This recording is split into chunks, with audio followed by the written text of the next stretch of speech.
Hi student, कैसे हैं आप। My name is Vidyasagar Shrivastava. हम लोग इस समय पढ़ रहे हैं स्टूडेंट इलेक्ट्रोमैग्नेटिक वेव, विद्युत चुंबकीय तरंग। अब देखो स्टूडेंट, विद्युत चुंबकीय तरंग को जानने के लिए हमें कुछ बेसिक चीजें पता होनी चाहिए, और वो बेसिक चीजों के बारे में हम थोड़ा आपको यहाँ बताएंगे। उन बेसिक चीजों को आप देखिए। पहला तो हम लोग पढ़ते हैं equation of the wave, equation of the wave. ठीक है स्टूडेंट। और जो वेव का यानी तरंगों के समीकरण,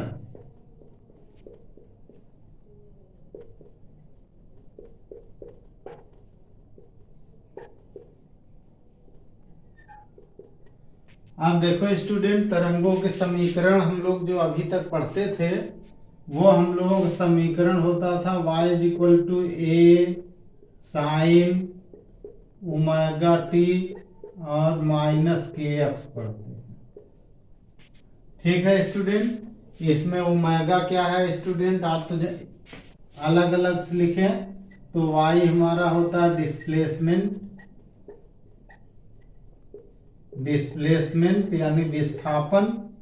ठीक है। ए हमारा होता है एम्पलीट्यूड, ये हमारा क्या होता है एम्पलीट्यूड, एम्पलीट्यूड। ठीक है, यानी ये आयाम होता है। ठीक है। और ओमेगा हमारी क्या है, एंगुलर फ्रीक्वेंसी है, एंगुलर फ्रीक्वेंसी। और ठीक है स्टूडेंट।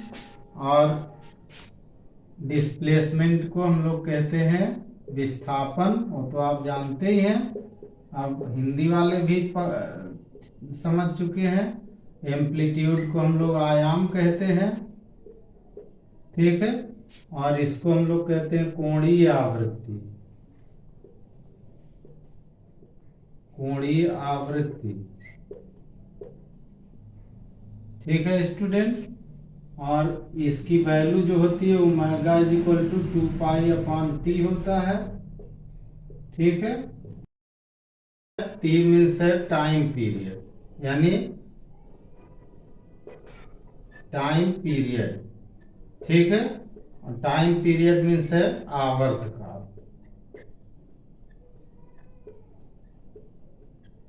ठीक है स्टूडेंट। और फ्रीक्वेंसी जो होती है स्टूडेंट, फ्रीक्वेंसी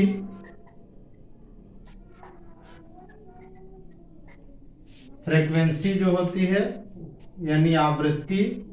ठीक है। आवृत्ति को कहीं कहीं एन लिखते हैं स्टूडेंट, कहीं कहीं न्यू लिखते हैं, और अल्टरनेटिंग करंट में हमने आपको बताया कि एफ लिखते हैं। जो है कहीं कहीं एन लिखते हैं, कहीं कहीं न्यू लिखते हैं, कहीं कहीं एफ लिखते हैं। ठीक है।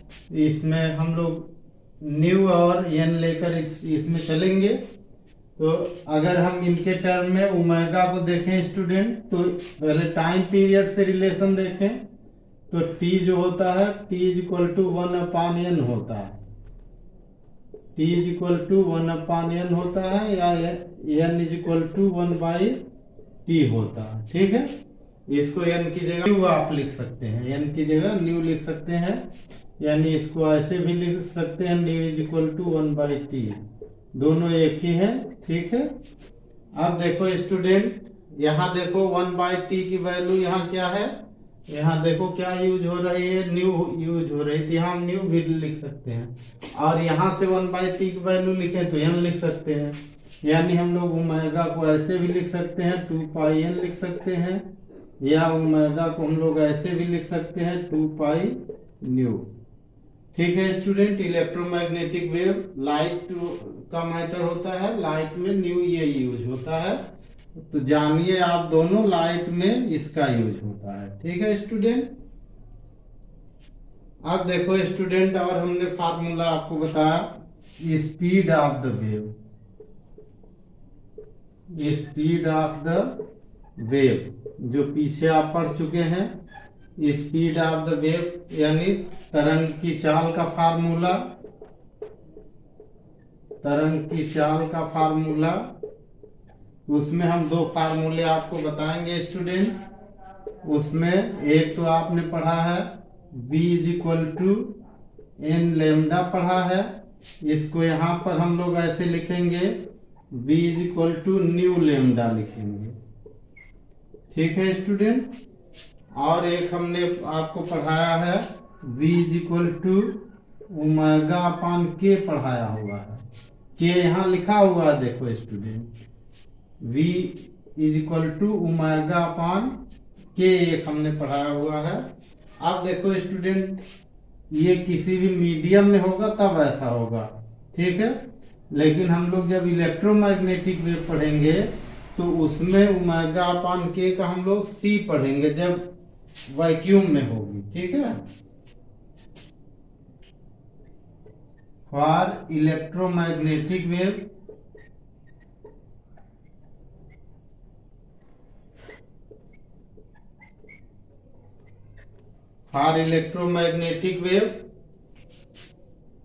इन वैक्यूम, ठीक है स्टूडेंट। यानी निर्वात में विद्युत चुंबकीय तरंग के लिए, अब हिंदी वाले इतना लिख ले, बाकी तो हिंदी दी ही है। निर्वात में विद्युत चुंबकीय तरंग के लिए ओमेगा अपान के की वैल्यू जो होगी वो सी के इक्वल होगी, ठीक है स्टूडेंट। ओमेगा अपान के की जो वैल्यू आएगी वो सी के इक्वल होगी।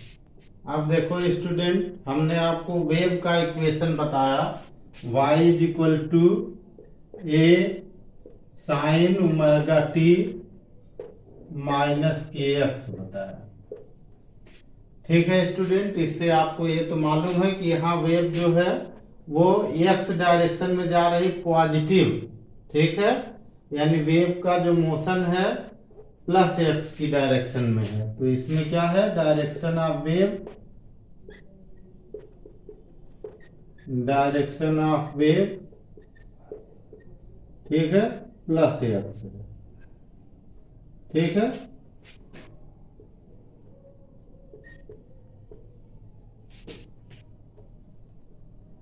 डायरेक्शन ऑफ वेव किस डायरेक्शन में है, प्लस एक्स डायरेक्शन में है। यानी यहाँ जो तरंग के संचरण की दिशा है वो धन एक्स की दिशा में। अगर ये इक्वेशन ऐसे लिखा हो student, y is equal to ए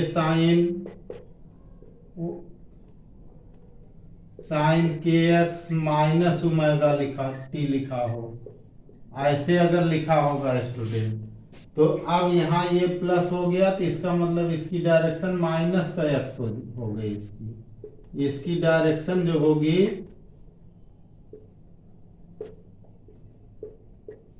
वो माइनस एक्स डायरेक्शन में होगी। यानी इस डायरेक्शन में, जैसे ये यहाँ से देखो, ऐसे अगर हम ये ओरिजिन ले लें तो ये हो जाएगा एक्स डायरेक्शन में, तो ये पहली वेव हुई, ठीक है, ये वन वेव हुई और ये टू वेव हुई। तो जो हमारी वन वेव है वो इस डायरेक्शन में जा रही है, ये वन वेव है, और टू वेव इस डायरेक्शन में जा रही है, ठीक है स्टूडेंट। क्योंकि इसमें x जो है, यहाँ देखिए माइनस एक्स है तो यहाँ प्लस एक्स है, तो इसकी डायरेक्शन दोनों की अपोजिट है। जो ये वेव की डायरेक्शन देखने की बात होगी। अब देखो स्टूडेंट, हम यहाँ वेव में आगे डिस्ट्रीब्यूशन होता है, मैकेनिकल वेव होती है, इलेक्ट्रोमैग्नेटिक वेव होती है। हम लोग इलेक्ट्रोमैग्नेटिक वेव ऊपर चैप्टर डाले हैं, तो मैकेनिकल वेव में हम इसमें आपको ज्यादा एक्सप्लेन नहीं करने जा रहे हैं, ठीक है। इलेक्ट्रोमैग्नेटिक वेव अगर यही होगी स्टूडेंट, तो उसमें इलेक्ट्रिक वेक्टर होंगे, ठीक है। तो इन इलेक्ट्रोमैग्नेटिक वेव,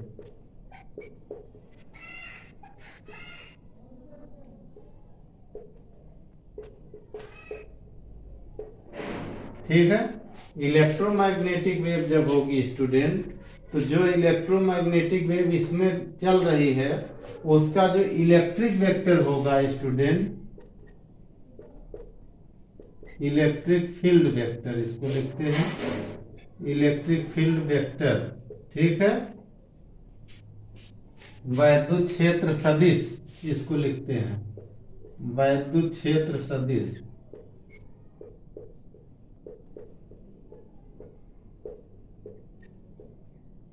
ठीक है। तो ये अगर हमारी वेव एक्स डायरेक्शन में जा रही है और इलेक्ट्रिक फील्ड वाई डायरेक्शन में है तो इसको ऐसे लिखते हैं, y is equal to E naught sine omega T minus के एक्स लिखते हैं। अगर हमारी वेव प्लस एक्स डायरेक्शन में जा रही है और इलेक्ट्रिक फील्ड अगर वाई डायरेक्शन में है तो ऐसे लिखेंगे। इसमें क्या होता है, मैग्नेटिक फील्ड वेक्टर जो होता है, इलेक्ट्रिक फील्ड वेक्टर और डायरेक्शन ऑफ द वेव तीनों परपेंडिकुलर होते हैं। तो जब तीनों परपेंडिकुलर होते हैं तो मैग्नेटिक फील्ड वेक्टर जो होता है, मैग्नेटिक फील्ड वेक्टर, ठीक है स्टूडेंट, इसको हम लोग ऐसे लिखते हैं,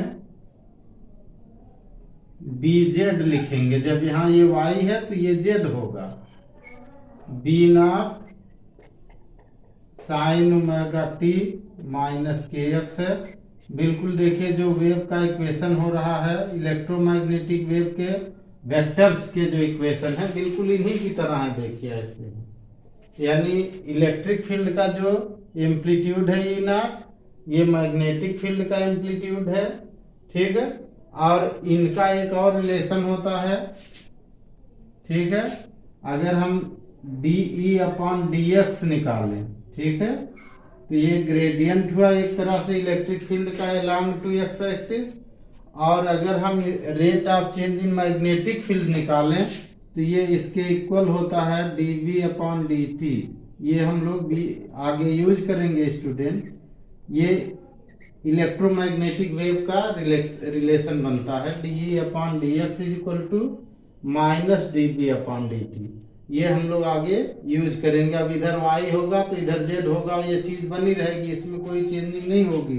तो अगर इधर हम y लिखेंगे तो इधर z हो जाएगा, ठीक है स्टूडेंट। अब एक चीज और हम लोग इसमें आगे देखेंगे स्टूडेंट, वो ये देखेंगे कि इलेक्ट्रोमैग्नेटिक वेव बिना किसी मीडियम के यहाँ से वहाँ ट्रांसफर हो जाती है। उसे संचरित होने के लिए फिजिकल मीडियम की जरूरत नहीं होती है, यानी electromagnetic wave can propagate without any medium, ठीक है। अब देखो स्टूडेंट, हम लोग अगर एक ऐसे जैसे वेक्टर में हम लोग करते सर्किल बनाते थे ऐसे, ठीक है, यानी एक्स डायरेक्शन, ठीक है, वाई डायरेक्शन, जेड डायरेक्शन, ऐसे हम अगर बना लें, ठीक है स्टूडेंट। आप सपोज कर लो स्टूडेंट कि ये हो जाए direction of wave, direction of wave हो, ठीक है स्टूडेंट। तो जेड पर होगा इलेक्ट्रिक फील्ड, ठीक है, और एक्स पर होगा मैग्नेटिक फील्ड,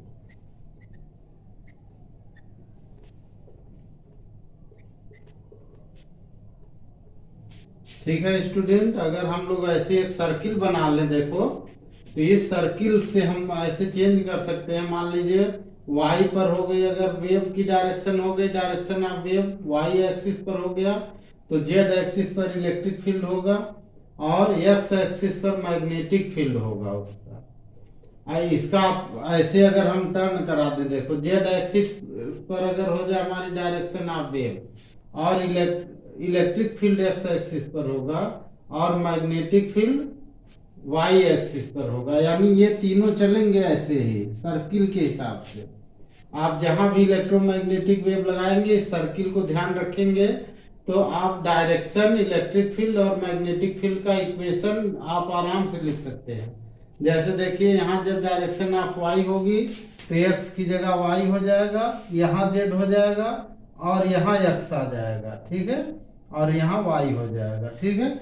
उसी में अगर मान लीजिए z एक्सिस में वेव जा रही है तो यहाँ z हो जाएगा, तो z के बाद यहाँ x होता है, ठीक है, तीनों है x y z, z के बाद x होगा, यानी x डायरेक्शन में अगर वेव है तो y डायरेक्शन में इलेक्ट्रिक फील्ड होगा, अगर y डायरेक्शन में वेव है तो z डायरेक्शन में इलेक्ट्रिक फील्ड होगा, अगर z डायरेक्शन में वेव है तो x डायरेक्शन में इलेक्ट्रिक फील्ड होगा, यानी उसके जस्ट आगे इलेक्ट्रिक फील्ड होगा। जैसे ही जहां पे वेव होगी वेव की डायरेक्शन जो भी होगी उससे जस्ट अगले एक्सिस पर 90 डिग्री पर, यानी ऑर्थोगोनल यूनिट के हिसाब से इसको आप लेंगे और इनको ऐसे ही रिप्रेजेंट करेंगे। ठीक है, तो आप इसका भी ध्यान रखेंगे कि एक्स एक्सिस पर कौन है या वेव किस एक्सिस पर है, इसके आधार पर इस सर्किल से आप डिक्लेयर कर सकते हैं जो है।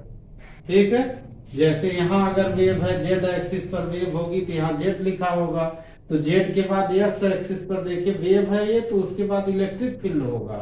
ये नहीं कि आप मैग्नेटिक फील्ड लिख देंगे, गलत हो जाएगा। ठीक है, अब देखो स्टूडेंट, हम लोग देखेंगे इलेक्ट्रोमैग्नेटिक वेव, विद्युत चुंबकीय तरंग। देखो स्टूडेंट, जब कोई चार्ज ऑसिलेट होता है, ठीक है, if a charge is oscillated by high frequency, जब कोई चार्ज हाई फ्रीक्वेंसी से ऑसिलेट होता है, उच्च आवृत्ति से दोलन करता है, ठीक है, तो उसमें एक तरंग उत्पन्न होती है जिसमें इलेक्ट्रिक फील्ड और मैग्नेटिक फील्ड होती है। ठीक है स्टूडेंट, जब कोई चार्ज हाई फ्रीक्वेंसी से ऑसिलेट होता है तो उसमें एक वेव उत्पन्न होती है, एक तरंग उत्पन्न होती है जिसमें विद्युत और चुंबकीय क्षेत्र एक दूसरे के लंबवत होते हैं। ऐसी तरंग को विद्युत चुंबकीय तरंग कहते हैं। ठीक है, when a charge particle is oscillated by high frequency, when a charge particle is oscillated by high frequency, then a new wave is originate।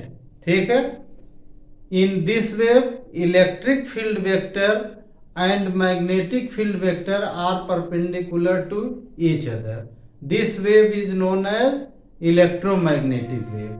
ठीक है, in this wave electric field vector and magnetic field vector are perpendicular to each other and also perpendicular to the direction of propagation of wave, therefore nature of electromagnetic wave is transverse।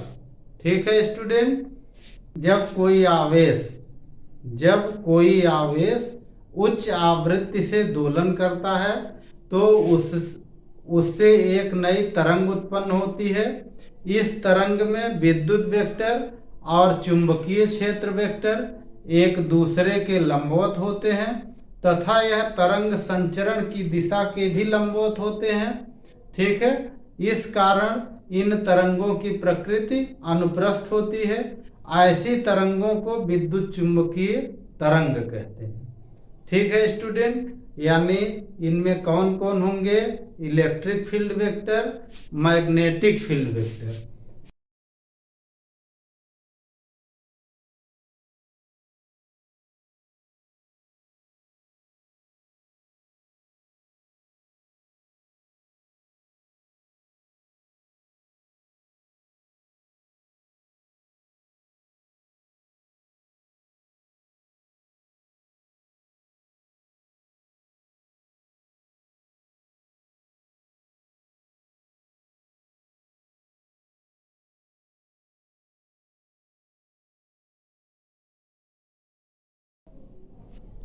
ये हमारा electric field हुआ, इधर electric field हुआ, ये electric field हुआ, इधर electric field हुआ,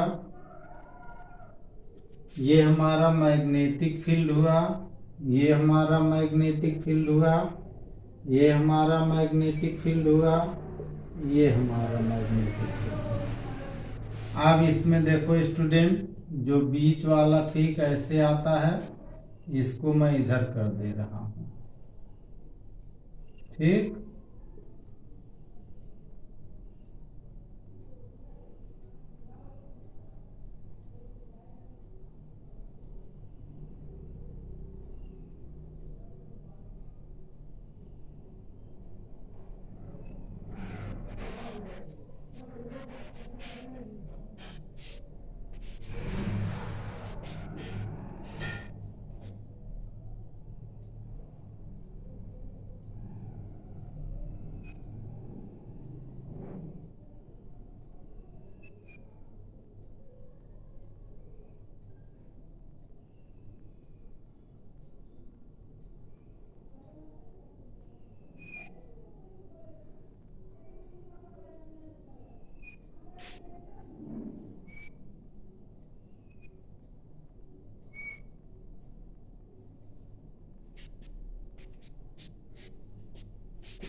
अब देखो स्टूडेंट, डायग्राम ऐसे आप बनाएंगे जैसे हमने अभी बनाया।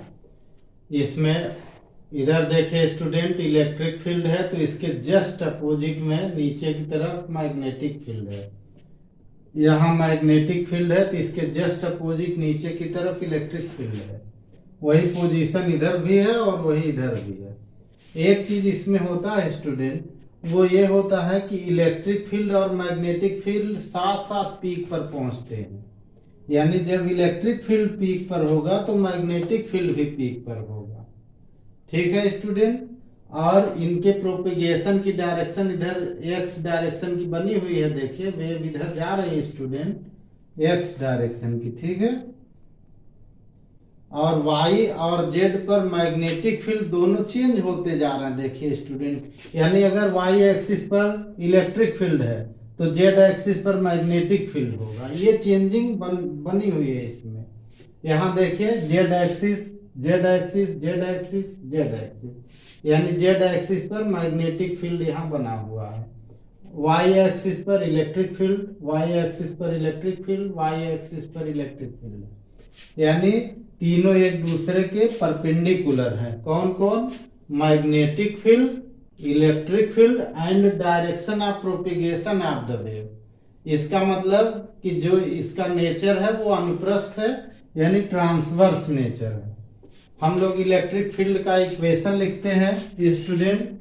Electric field E is equal to E0 sine omega T minus के एक्स लिखते हैं।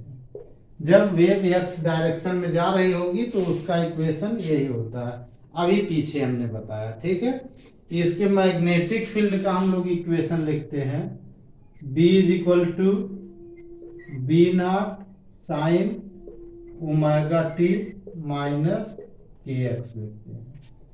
E0 और B0 क्या है? पीक वैल्यू है। ठीक है स्टूडेंट। E0 क्या है? E0 is equal to peak value of electric field है।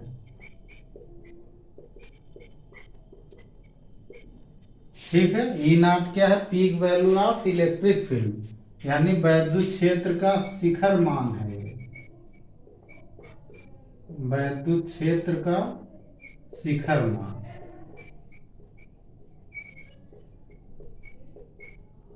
ठीक है। ऐसे ही मैग्नेटिक फील्ड के लिए B0 होता है।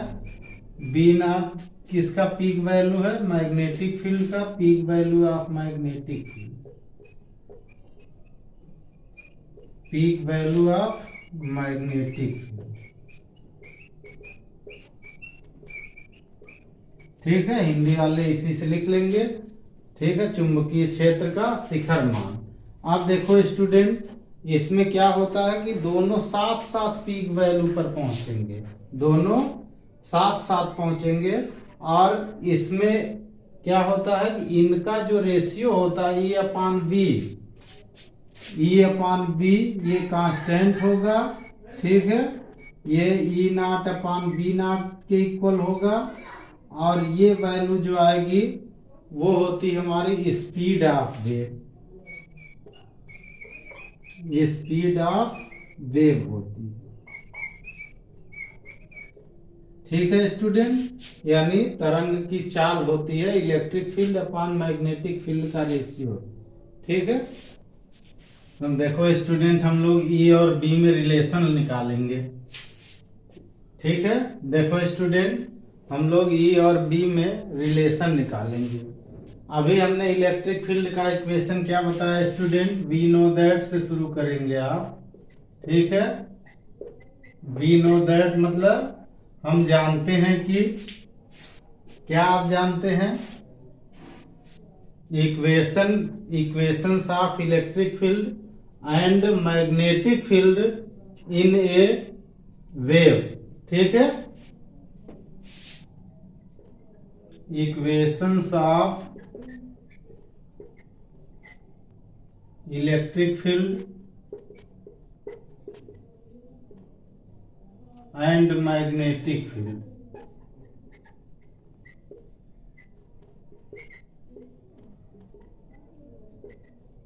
ऑफ इलेक्ट्रोमैग्नेटिक वेव, EMW आप लिखेंगे, आप इलेक्ट्रोमैग्नेटिक वेव। हमने इक्वेशन बताया स्टूडेंट, क्या बताया, E equal to E0 sine omega T minus के एक्स। ठीक है स्टूडेंट। और मैग्नेटिक फील्ड का हमने बताया B equal to B0 sine omega T minus के एक्स। ये इक्वेशन नंबर 1, ये इक्वेशन नंबर 2। ठीक है स्टूडेंट। अब हम लोग इसका जो है ग्रेडियंट निकालेंगे रेस्पेक्ट टू डिस्प्लेसमेंट। ठीक है, तो डी अपॉन डी एक्स लिखेंगे, डी अपॉन डी एक्स। ठीक है। अब देखो स्टूडेंट, जब हम लोग डी अपॉन डी एक्स निकालेंगे तो यहाँ तो हमारा जो है, इधर देखो ये माइनस के बाहर आ जाएगा, यहाँ से जो एक्स के साथ मल्टीप्लाई होगा वो बाहर आ जाएगा, तो यहाँ आ जाएगा माइनस का के। ठीक है। ई नॉट कांस्टेंट है, कांस्टेंट वो तो बाहर ही रहेगा। साइन ओमेगा टी माइनस के एक्स का differentiation cos omega T minus के x, cos omega T minus के एक्स। ठीक है स्टूडेंट, ये हमारा हुआ इक्वेशन नंबर 3। इसका हम चेंज इन टाइम में लेंगे स्टूडेंट, इसका चेंज इन टाइम में लेंगे तो dB अपॉन dt लेंगे हम लोग। ठीक है student, change in respect to time dB upon dt। तो अब यहाँ देखो स्टूडेंट, ये ओमेगा टी के साथ है, जैसे यहाँ माइनस के था बाहर आ गया था, वैसे यहाँ ओमेगा बाहर आ जाएगा, तो ओमेगा बी नॉट हो जाएगा, यहाँ ओमेगा बी नॉट आ जाएगा, और साइन ओमेगा टी का हो जाएगा cos omega t, cos omega T minus के एक्स हो जाएगा। ये नंबर 4 हो जाएगा स्टूडेंट। अब देखो स्टूडेंट, ये जो हमारा होता है इलेक्ट्रिक फील्ड का ग्रेडियंट अकॉर्डिंग टू डिस्प्लेसमेंट, और मैग्नेटिक फील्ड का जो चेंज इन टाइम होता है, ये इन दोनों की जो वैल्यू होती है एक दूसरे की इक्वल होती है लेकिन निगेटिव होती है। तो but d upon d x is equal to minus dB upon dt। ठीक है स्टूडेंट, इधर वैल्यू रख दीजिए, क्या आ जाएगा, k E naught cos omega T minus के एक्स इज इक्वल टू, ठीक है, इसके साथ माइनस भी लगा हुआ है। ठीक है, और इधर आ जाएगा, ये भी माइनस है, तो यहाँ देखो इसमें भी माइनस आ जाएगा, omega B naught cos omega T minus के एक्स। ठीक है स्टूडेंट, अब देखो कास ओमेगा टी माइनस के एक्स दोनों में से कैंसिल हो जाएगा, माइनस माइनस कैंसिल हो जाएगा, एक माइनस इसका है और एक इस फार्मूले का है, दोनों में से माइनस भी कैंसिल हो जाएगा, तो वैल्यू क्या आ जाएगी, k E naught is equal to omega B naught होता है। ठीक है स्टूडेंट, और यहां से आएगा फार्मूला हमारा student, e naught upon b naught is equal to omega by k, और ये स्पीड ऑफ लाइट होती है c। ठीक है स्टूडेंट, अब देखो student, e naught upon b naught का जो रेशियो होता है वही ए और बी का रेशियो होता है, पीछे हमने वही बताया। तो हम अगर इसको ऐसे लिख दे स्टूडेंट, ई अपॉन बी, ठीक है, ये उसी का रेशियो होता है, E naught upon b not और इज इक्वल टू सी होता है, यही दोनों में रिलेशन होता है। ठीक है स्टूडेंट, सी क्या है स्टूडेंट, सी की वैल्यू हम लिख दे रहे हैं, आप खुद समझिए क्या है, 10⁸ मीटर पर सेकेंड सी क्या है आप खुद समझिए, ठीक है।